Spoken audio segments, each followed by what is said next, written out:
Hey guys, it's our first video. இப்போ சேனலுக்கு first time வந்தீங்கன்னா மறக்காமல் எப்பயும் போல் ஃபாலோ பண்ணிட்டு சப்ஸ்கிரைப் பண்ணிட்டு லைக் பண்ணிட்டு பாருங்கள்.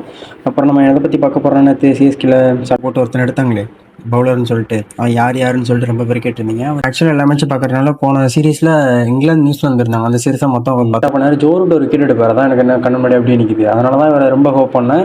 அப்புறம் ஒரு ஆல்ரவுண்டராக சொல்லிட்டு இருக்காங்க. ஆல்ரவுண்டுன்னு இப்போதைக்கு நான் ஒரு பேட்டிங் ஸ்டைல் எதுவுமே நான் பார்த்ததில்லை. அவரும் 23 not out, 10 not out, 1 not out, அதுக்கப்புறம் டக்கு இந்த மாதிரி தான் நிறையா ஆயிருந்தார். ஸோ அதை பற்றி எனக்கு எதுவும் தெரில. ஒரு ரெக்கார்டு கொஞ்சம் நான் கூகுள்லேருந்து எடுத்து வச்சுருந்தேன். அதில் என்ன ஃபஸ்ட்டு சீசன் பாகிஸ்தான் போயிருந்தாங்க. அதில் வந்து ஃபஸ்ட்டு மேட்ச்சில் வந்து 1 for 11, அதுக்கப்புறம் 0 for 32, அதுக்கப்புறம் 0 for 3 for 25 இந்த மாதிரி தான் எடுத்திருந்தார்.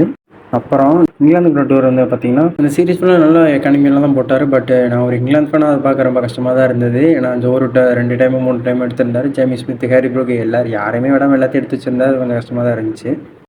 அப்புறம் இப்போ ரீசெண்டாக வெஸ்ட் இண்டீஸ் கூட டூர் போயிருந்தாங்க. இன்னும் ஆக்டிவில் தான் இருக்குன்னு நினைக்கிறேன். அதுலேயும் நல்லா தான் போட்டிருக்காரு.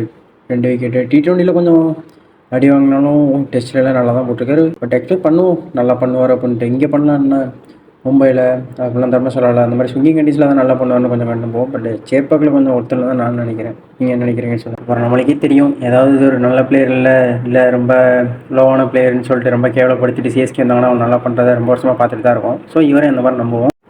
அப்புறம் ஃபைனலாக சிஎஸ்கே பற்றி மட்டும் இல்லாமல் கிரிக்கெட்டை பற்றி எல்லா வீடியோ போடலான்னு நினைக்கிறேன். ஏன்னா கொஞ்சம் நிறையா கிரிக்கெட் பார்க்குறதுனால அதில் கொஞ்சம் இன்ட்ரெஸ்ட்டு. இதான் ஃபஸ்ட் டைம் ஸ்டார்ட் பண்ணியிருக்கேன். இப்போ கொஞ்சம் ஹெட்செட்டில் பேசுகிறதுனால கொஞ்சம் சவுண்ட் இதாக இருக்கும். நெக்ஸ்ட் நான் மைக் ஆர்டர் போட்டிருக்கேன். நெக்ஸ்ட்லேருந்து பெட்டர் வீடியோ கொடுக்குறேன். ஏதாவது ராங்காக இருந்தால் சொல்லுங்கள். But keep support guys. Thank you.